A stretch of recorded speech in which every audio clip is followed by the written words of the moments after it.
So hello guys, good morning. कैसे हो आप सब? आपका एक बार फिर से स्वागत है आपके अपने चैनल आई विल पर, जिसमें कि हम कर रहे थे प्रीलिम्स डे की सीरीज। और आज हम आ जाते हैं अपने नेक्स्ट डे के करंट अफेयर्स के क्विज पर। वीडियो अच्छी लगती है लाइक कर लेना, चैनल को सब्सक्राइब कर लेना, अपने फ्रेंड्स में शेयर कर देना, और जो भी आपका स्कोर हो उसको कमेंट बॉक्स में कमेंट जरूर करना, ठीक है। तो चलिए स्टार्ट करते हैं आज के फर्स्ट क्वेश्चन से। आज का फर्स्ट क्वेश्चन बहुत ही हमारा अच्छा क्वेश्चन है। हमसे पूछ रखा है किसके बारे में? हमसे पूछ रखा है Paris agenda for people and planet के बारे में, कि पेरिस एजेंडा के बारे में बताना है। इसी तरह से हिंदी में भी आप देख सकते हो किसके बारे में पूछा गया है, पेरिस एजेंडा के संबंध में हमें बताना है। जो पेरिस एजेंडा लोगों और ग्रहों के लिए है उसके बारे में हमें कुछ 2-3 स्टेटमेंट्स दे रखे हैं, तो उसके बारे में बताना है। तो सबसे पहले स्टेटमेंट दे रखी है, Paris agenda for people and planet is a UN initiative जिसका एम है eliminating poverty, preserving the environment and enhancing the resilience of vulnerable countries to climate change. ठीक है, ऐसे ही हिंदी में भी दे रखा है कि एक संयुक्त राष्ट्र की पहल है जिसका उद्देश्य गरीबी को खत्म करना, पर्यावरण को संरक्षित करना और जलवायु परिवर्तन के प्रति कमजोर देशों के लचीलेपन को बढ़ाना। ठीक है, तो एक चीज ध्यान रखना, Paris agenda for people and planet एक यूएन का इनिशिएटिव नहीं है, एक ग्लोबल इनिशिएटिव है। ये क्या है? ग्लोबल, वैश्विक इनिशिएटिव है। ठीक है, ग्लोबल इनिशिएटिव है, ये संयुक्त राष्ट्र की पहल नहीं है। लेकिन हाँ, ये पॉवर्टी को एलिमिनेट करने के लिए है, इन्वायरमेंट को प्रिजर्व करने के लिए है, और वल्नरेबल जो कंट्रीज हैं उनके रेजिलियंस को भी एनहेंस करने के लिए है। ये जो सेकंड पार्ट है स्टेटमेंट का ये तो करेक्ट है, लेकिन ये ग्लोबल इनिशिएटिव है। ठीक है, तो फर्स्ट स्टेटमेंट होगी रॉन्ग। सेकंड बोल रहे हैं इसका मेन फोकस है लिवरेज करना जो बहुत सारे सोर्सेज हैं फाइनेंस के, including official development assistance, domestic resource and private investment. तो ये स्टेटमेंट भी बिल्कुल सही है कि ये आधिकारिक विकास सहायता, घरेलू संसाधन और निजी निवेश सहित वित्त के विभिन्न स्रोतों का लाभ उठाने पर केंद्रित है। बिल्कुल सही स्टेटमेंट है। ठीक है, तो फर्स्ट स्टेटमेंट रॉन्ग होगी, सेकंड स्टेटमेंट करेक्ट होगी। अब आंसर देखो, हमसे पूछा क्या? करेक्ट पूछा है। देखो हमसे क्या पूछा? करेक्ट स्टेटमेंट पूछी है, तो हमारे आंसर क्या हो गया? बी। ठीक है, इसी तरह इसमें सही स्टेटमेंट पूछी है तो हमारा आंसर क्या हो जाता है? बी। ठीक है, एक और चीज देखो, ये देखो इसके 4 प्रिंसिपल्स हैं। ठीक है, एक और चीज ध्यान रखना है, इसके 4 गाइडिंग प्रिंसिपल्स पे काम करता है। सबसे पहले, no country should choose between poverty and planet. ठीक है, सबसे पहले तो कोई भी कंट्री पॉवर्टी और प्लेनेट के बीच में चूज नहीं करेगी। दूसरी चीज, रिकॉग्नाइज करने हैं आपको diverse transition paths for countries, मतलब आपको ट्रांजिशन करना है तो वो पाथ रिकॉग्नाइज करने हैं कंट्रीज को। ठीक है, ताकि पेरिस अरेंजमेंट जो गोल्स हैं उनको मिलके हम उन पे काम कर सकें। तीसरा चीज़, हमें फाइनेंशियल जो स्टिमुलस है उसके लिए कॉल करनी है ताकि हम वल्नरेबल इकोनॉमीज को सपोर्ट कर सकें। और चौथा है, हमें प्राइवेट कैपिटल फ्लोज को स्केल अप करना है। ठीक है, तो प्राइवेट को कैपिटल फ्लो को स्केल अप करना है, फाइनेंशियल स्टिमुलस पे काम करना है कि हम पैसे दें वल्नरेबल इकोनॉमीज को ताकि वो क्या कर पाएँ? ट्रांजिशन कर पाएँ। और कोई भी कंट्री जो है पॉवर्टी और प्लेनेट के बीच में क्या नहीं करेगी? चूज नहीं करेगी। तो ये 4 गाइडिंग प्रिंसिपल है पीपल एंड प्लेनेट के, जो हमारा ये इनिशिएटिव है उसके। ठीक है, तो ये क्वेश्चन हो जाता है हमारा कंप्लीट।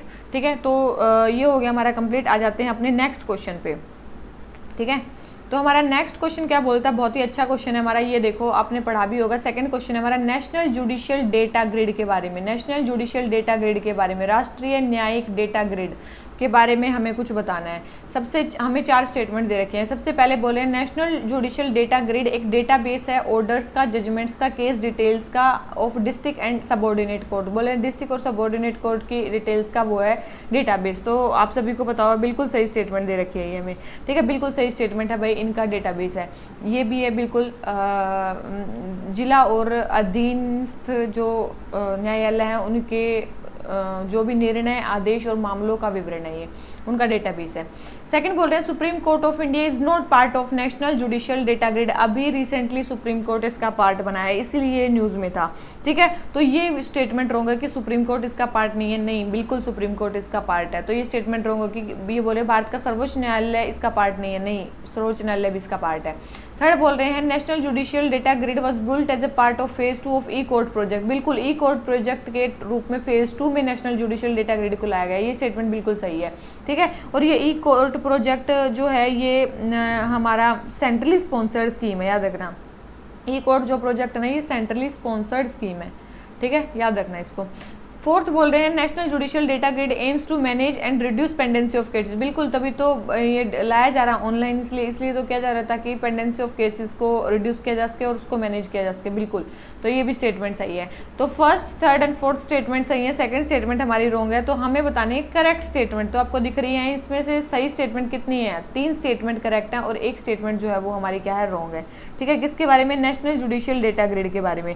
ठीक है, और इस प्लेटफॉर्म को जो नेशनल जुडिशियल डेटा ग्रिड है इसको डेवलप किसने किया है, एनआईसी ने। किसने, एनआईसी ने, नेशनल इंफॉर्मेटिक्स सेंटर जो है ना, नेशनल इंफॉर्मेटिक्स सेंटर, उसने इसको क्या किया, डेवलप किया है। ठीक है, अगर डेवलपमेंट के बाद आ जाए भी कौन इसको डेवलप किया, तो ये इसको डेवलप किया। ठीक है, तो ये क्वेश्चन हो गया हमारा कंप्लीट। ठीक है, तो देख लिया होगा आपने, ये क्वेश्चन किसके बारे में था, नेशनल जुडिशियल डेटा ग्रिड के बारे में था। 3 स्टेटमेंट करेक्ट है, 1 स्टेटमेंट रॉन्ग है। ये क्वेश्चन हो गया हमारा कंप्लीट। आ जाते हैं नेक्स्ट क्वेश्चन पे।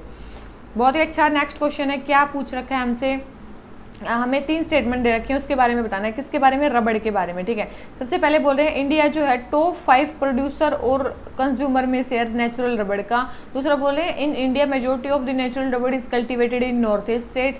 तीसरा बोल रहे हैं natural rubber is preferred over synthetic rubber due to its high tensile strength along with tear resistance. तो आपको एक चीज़ पता होनी चाहिए, क्या पता होनी चाहिए, कि सबसे पहले इंडिया जो है वो टॉप 5 प्रोड्यूसर्स में है और कंज्यूमर्स में भी है नेचुरल रबड़ के। अगर हम प्रोड्यूसर की बात करें तो इंडिया जो है, अगर प्रोड्यूसर की बात करें 5th लार्जेस्ट प्रोड्यूसर है।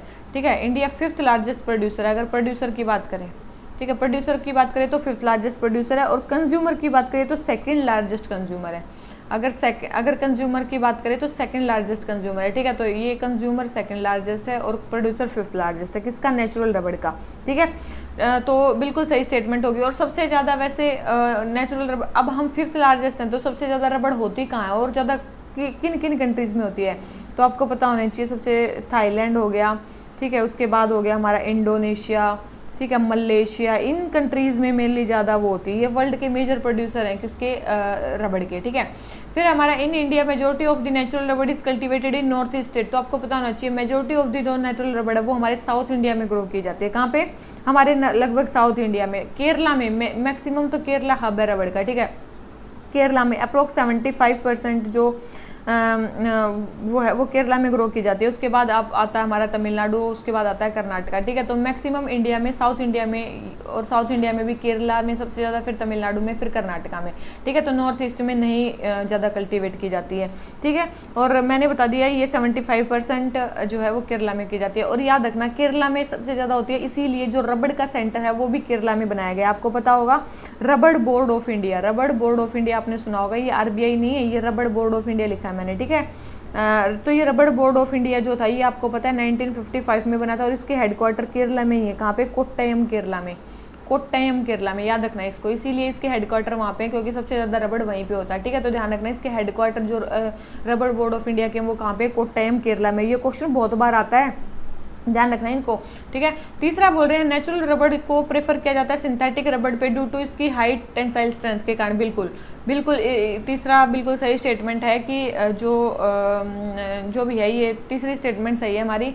सेकंड बोल रहे हैं कि भारत में अधिकांश प्राकृतिक रबड़ की खेती उत्तर पूर्वी राज्यों में की जाती है। नहीं भाई, ये साउथ इंडिया में की जाती है। ठीक है, दक्षिणी राज्यों में की जाती है और ये 5 उत्पादक और उपभोक्ता में से एक है। अगर उत्पादक की बात करें तो 5th लार्जेस्ट है इंडिया और उपभोक्ता की बात करें तो 2nd लार्जेस्ट है। ठीक है, तो ये स्टेटमेंट दे रखी है हमारी किसके बारे में, रबड़ के बारे में। हमें बताने करेक्ट स्टेटमेंट, तो करेक्ट तो आपको सीधी दिख ही रही है, 2 स्टेटमेंट करेक्ट है और 1 स्टेटमेंट हमारी इसके बारे में क्या है, रॉन्ग है। ठीक है, ये स्टेटमेंट इसके बारे में क्या है हमारी, रॉन्ग है। ठीक है, और तो मेरे ख्याल से सारी चीज़ आपको पता चल गई। और हम अप्रोक्स जो क्या इंडिया अब 5th लार्जेस्ट प्रोड्यूसर है और 2nd लार्जेस्ट कंज्यूमर है, तो इसका मतलब इंडिया क्या करता है, इंपोर्ट भी करता है। तो अप्रोक्स 40% रबड़ की रिक्वायरमेंट जो है वो हम क्या करते हैं, इंपोर्ट करते हैं। याद रखना 40% रबड़ की रिक्वायरमेंट्स को हम क्या करते हैं, जो भी हमारी रिक्वायरमेंट होती है उसको वो करते हैं, इंपोर्ट करते हैं। ठीक है, तो ये क्वेश्चन हो गया कंप्लीट। आ जाते हैं नेक्स्ट क्वेश्चन पे।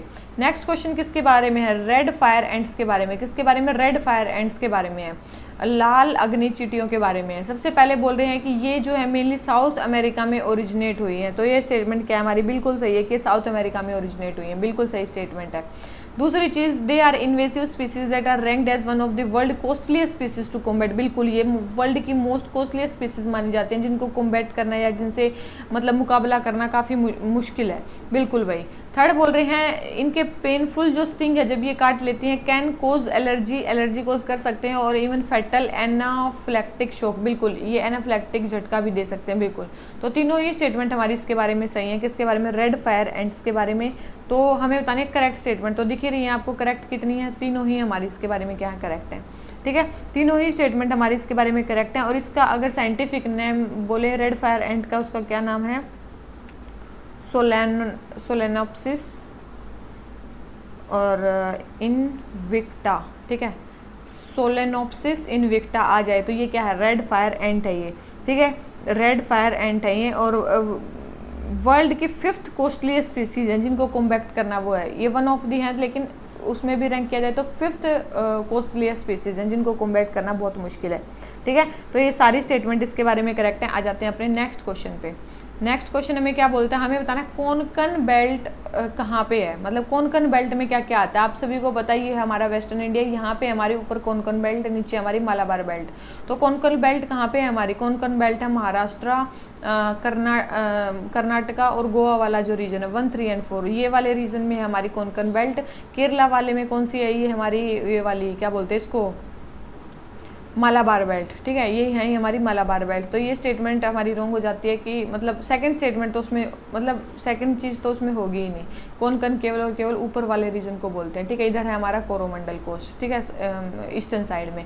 तो ये देख लिया आप भाई, कोंकण बेल्ट में कौन कौन से राज्य आते हैं? सबसे पहले महाराष्ट्र आता है, कर्नाटका आता है, गोवा आता है, केरल नहीं आता है, तमिलनाडु नहीं आता है। ठीक है, तो फर्स्ट 3 एंड 4 आते हैं। तो आंसर हमारा क्या हो गया? बी। ठीक है, तो आसान सा क्वेश्चन था, कुछ इसमें ज़्यादा करना नहीं था। ये क्वेश्चन हो जाता है हमारा कंप्लीट। आ जाते हैं अपने नेक्स्ट क्वेश्चन पे।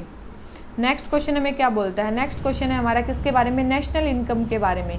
कैलकुलेट करनी है हमें नेशनल इनकम। उसमें बोल रहे हैं राष्ट्रीय आय कैलकुलेट करते समय क्या क्या चीज़ें उसमें शामिल की जाती हैं। सबसे पहले सैलरी ऑफ द एम्प्लॉयज़ बिल्कुल शामिल की जाती है। एक्सपोर्ट जो भी IT सेक्टर के होते हैं उसको भी हम इंक्लूड करते हैं, लेकिन सेल ऑफ लैंड को उसमें इंक्लूड नहीं किया जाता है। सेल ऑफ लैंड को उसमें इंक्लूड नहीं किया जाता है। ठीक है, ध्यान रखना ये इसमें इंक्लूड नहीं किया जाता है। तो फर्स्ट एंड सेकंड इंक्लूड किया जाता है, थर्ड नहीं इंक्लूड किया जाता है। तो हमें बतानी करेक्ट स्टेटमेंट, करेक्ट बतानी है, तो केवल 2 को इंक्लूड किया जाएगा इनमें से। ठीक है, इसमें से किसको किया जाएगा? केवल और केवल 2 स्टेटमेंट्स को ही इंक्लूड किया जाएगा। ठीक है, हमें क्या निकालनी है? नेशनल इनकम को कैलकुलेट करना है। तो इसमें जो ये कैपिटल, क्योंकि इसमें तो मेनली कैपिटल गेंस होगा, कैपिटल गेंस वाली चीज़ें को केवल इसमें नहीं कैलकुलेट किया जाता है। ठीक है, तो ये क्वेश्चन हो जाता है हमारा कंप्लीट। तो ये चीज़ हो जाती है हमारी कंप्लीट। आ जाते हैं अपने नेक्स्ट क्वेश्चन पे। नेक्स्ट क्वेश्चन हमें क्या बोलता है? नेक्स्ट क्वेश्चन है हमारा 3 चीज़ें हमें बता रखी हैं, उसके बारे में बताना है। मतलब सबसे पहले बोल रखा है प्रोडक्ट टैक्स एंड सब्सिडीज। ये क्वेश्चन पहले भी आ चुका है। प्रोडक्ट टैक्स एंड सब्सिडीज जो है वो पेड और रिसीव की जाती है पर यूनिट पे। बिल्कुल सही स्टेटमेंट है, पर यूनिट पे की जाती हैं। दूसरा बोल रहे हैं प्रोडक्शन टैक्स और सब्सिडीज पेड और रिसीव्ड की जाती है in relation to production, production के रिलेशन में, और वॉल्यूम से इंडिपेंडेंट होती है। ये स्टेटमेंट भी बिल्कुल सही है, ये स्टेटमेंट भी हमारी बिल्कुल सही है। ये क्वेश्चन हमारा पहला भी हो चुका है। थर्ड बोल रहे हैं फैक्टर कॉस्ट में हम प्रोडक्शन के फैक्टर्स को इंक्लूड करेंगे, साथ में उसमें टैक्स को भी इंक्लूड करेंगे। याद रखना, उसमें टैक्स को इंक्लूड नहीं करेंगे, ये चीज़ ध्यान रखना। उसमें हम क्या करेंगे? टैक्स को इंक्लूड नहीं करेंगे। ये स्टेटमेंट हमारी गलत दे रखी है, उसमें टैक्स को इंक्लूड नहीं करेंगे फैक्टर कॉस्ट में, तो ये स्टेटमेंट रॉन्ग है। ठीक है, तो ये बोल रहे हैं कि उसमें कर सहित उत्पादन करेंगे, नहीं, कर उसमें शामिल नहीं होगा। ठीक है, तो ये स्टेटमेंट हमें दे रखी है। तो अब हमने देखो पूछा क्या है? पूछा हमसे सही स्टेटमेंट, करेक्ट स्टेटमेंट पूछी है। तो करेक्ट तो केवल 2 स्टेटमेंट है, एक स्टेटमेंट हमारी रॉन्ग है। ठीक है, तो ये स्टैटिक वाले पार्ट है, स्टैटिक अपना अच्छे से कर लेना। ठीक है, तो ये क्वेश्चन हो गया कंप्लीट। आ जाते हैं अपने नेक्स्ट क्वेश्चन पे। नेक्स्ट क्वेश्चन हमें क्या बोलते हैं? हमें फिर से इसमें से कुछ स्टेटमेंट्स को कंसिडर करना है। सबसे पहले बोल रहे हैं बोथ जीडीपी और जीवीए जो है नेशनल इनकम को मेजर करते हैं। बिल्कुल जीडीपी से भी कैलकुलेट कर सकते हैं, जीवीए से भी हम नेशनल इनकम को कैलकुलेट कर सकते हैं। बिल्कुल सही स्टेटमेंट है भाई, कर सकते हैं कैलकुलेट। दूसरे बोल रहे हैं जीडीपी में इंडिया की नेशनल इनकम को कैलकुलेट किया जाता है जिसमें जितने भी एक्सपेंडिचर हमने किए हैं वो सारे इंक्लूड करके। बिल्कुल वैसे भी कर सकते हैं। ठीक है, बिल्कुल सही है। तीसरा बोल रहे हैं अगर गवर्नमेंट अर्न करती है टैक्सेस से, मान लो कि गवर्नमेंट ने टैक्सेस से ज़्यादा अर्न किया और फिर वो उसको सब्सिडी में खर्च कर देती है, तो बोल रहे हैं वैल्यू एडिशन ज़्यादा होगा। तो आप सभी को पता है भाई, अगर गवर्नमेंट जो है टैक्सेस ज़्यादा मतलब कलेक्ट करती है और उसको सब्सिडीज़ में खर्च कर देती है, तो वैल्यू एडिशन कहाँ हुआ? आपने प्रोड्यूस तो कुछ किया ही नहीं, तो ये जीडीपी को बढ़ाएगा ना कि जीवीए को। तो ये स्टेटमेंट हमारी क्या हो जाती है? रॉन्ग हो जाती है। जीडीपी ज़्यादा होगा जीवीए से, मतलब वैल्यू एडिशन नहीं होगा किसी चीज़ में, तो ये स्टेटमेंट रॉन्ग हो जाती है। तो थर्ड स्टेटमेंट रॉन्ग हो जाती है, first and second statement correct है, तो हमें करेक्ट ही बतानी है। तो आपको दिख रहा होगा 2 स्टेटमेंट करेक्ट है, हमारी एक स्टेटमेंट इसके बारे में भी क्या है? रॉन्ग है। ठीक है, आ जाते हैं अपने नेक्स्ट क्वेश्चन पे। नेक्स्ट क्वेश्चन हमसे पूछा सब्सिडीज़ के बारे में। ठीक है, सब्सिडीज़ के बारे में बताना है, इसमें भी सब्सिडी के बारे में बताना है। देख लो भाई, 3 स्टेटमेंट दे रखे हैं। सबसे पहले बोल रहे हैं, a subsidy shall be deemed to exist if there is a financial contribution by a government और any public body when government practices involve a direct transfer of fund. बिल्कुल सही स्टेटमेंट है। यदि किसी सरकार या किसी सार्वजनिक निकाय द्वारा वित्तीय योगदान दिया जाता है जहां सरकारी अभ्यास में धन का सीधा हस्तांतरण शामिल हो, तो सब्सिडी मौजूद मानी जाएगी। बिल्कुल सही स्टेटमेंट है। जब डायरेक्ट गवर्नमेंट देती है उसको बोलते हैं सब्सिडी। सेकंड बोल रहे हैं, टैक्स प्रेफरेंस कंसिडर किए जाते हैं, मतलब टैक्स प्रेफरेंस अगर कोई गवर्नमेंट दे रही है तो उसको इम्प्लिसिट सब्सिडी माना जाता है टैक्स पेयर के लिए। बिल्कुल सही स्टेटमेंट है। तीसरा बोल रहे हैं, it also include taxes and charges that are not collected by government. बिल्कुल भाई, वो भी तो एक टाइप की सब्सिडी है। अगर गवर्नमेंट टैक्स या चार्जेस कलेक्ट नहीं कर रही है, वो भी एक टाइप की सब्सिडी है। बिल्कुल सही स्टेटमेंट है। तीनों ही स्टेटमेंट हमारी सब्सिडी के बारे में क्या है? करेक्ट है। ठीक है, तो हमें बतानी है करेक्ट स्टेटमेंट। तो करेक्ट आपको दिख रही है भाई, तीनों ही स्टेटमेंट हमारी इसके बारे में क्या है? करेक्ट है। ठीक है, आ जाते हैं अपने नेक्स्ट क्वेश्चन पे। नेक्स्ट क्वेश्चन हमें क्या बोलता है? नेक्स्ट क्वेश्चन हमारा किसके बारे में? सीपीआई और जीडीपी डिफ्लेटर के बारे में बताना है। सीपीआई और जीडीपी डिफ्लेटर दोनों ही इन्फ्लेशन को देखने के लिए यूज़ होते हैं। ठीक है, तो इसमें क्या है? ये देखो, उपभोक्ता मूल्य सूचांक और जीडीपी डिफ्लेटर के बारे में स्टेटमेंट्स बतानी है। देखो भाई, सबसे पहले बोल रहे हैं जीडीपी डिफ्लेटर प्राइस को जो भी इम्पोर्टेड गुड्स होते हैं उनको इंक्लूड करते हैं, लेकिन सीपीआई नहीं इंक्लूड करते ना। याद रखना, सीपीआई जो है ना, वो जितने भी कंज्यूमर सामान को यूज़ करते हैं उनका एक मतलब इन्फ्लेशन को उनके उस बास्केट के सामान को कैलकुलेट करता है, उनके इन्फ्लेशन को कैलकुलेट करता है, जो भी कंज्यूमर कंज्यूम करते हैं, चाहे वो इंडिया में बने हो, चाहे वो बाहर बने हो, कहीं पे भी बने हो। लेकिन जीडीपी डिफ्लेटर केवल और केवल जो इंडिया में प्रोड्यूस सामान होते हैं उनके इन्फ्लेशन को देखता है। ओनली जो कंट्री के अंदर प्रोड्यूस होंगे, ओनली जो कंट्री के अंदर प्रोड्यूस होंगे उनके इन्फ्लेशन को देखेगा, लेकिन सीपीआई नहीं देखेगा, उल्टा दे रखा है। इसलिए जीडीपी डिफ्लेटर जो इंपोर्टेड गुड्स होंगे उनके प्राइसेस को इंक्लूड नहीं करेगा, केवल सीपीआई करेगा। ठीक है, तो फर्स्ट स्टेटमेंट हमारी क्या हो जाती है? रॉन्ग हो जाती है। सेकंड स्टेटमेंट बोल रहे हैं कि सीपीआई जो है उसको सीएसओ रिलीज करता है, लेकिन जो जीडीपी डिफ्लेटर उसको लेबर ब्यूरो निकालती है। तो याद रखना, सीएसओ भी किसके अंडर है? मोस्पी के अंडर है, ministry of statistics and programme implementation. तो याद रखना, सीपीआई को तो सीएसओ करता है, मतलब मोस्पी के अंडर, और जीडीपी डिफ्लेटर को भी मोस्पी करता है। याद रखना, इसको भी मोस्पी कैलकुलेट करता है, ना कि हमारा ये कैलकुलेट करता है। तो ये स्टेटमेंट हमारी क्या हो जाती है? रॉन्ग हो जाती है। सेकंड स्टेटमेंट भी हमारी रॉन्ग हो जाती है। ठीक है, सेकंड स्टेटमेंट रॉन्ग होगी, फर्स्ट स्टेटमेंट रॉन्ग होगी।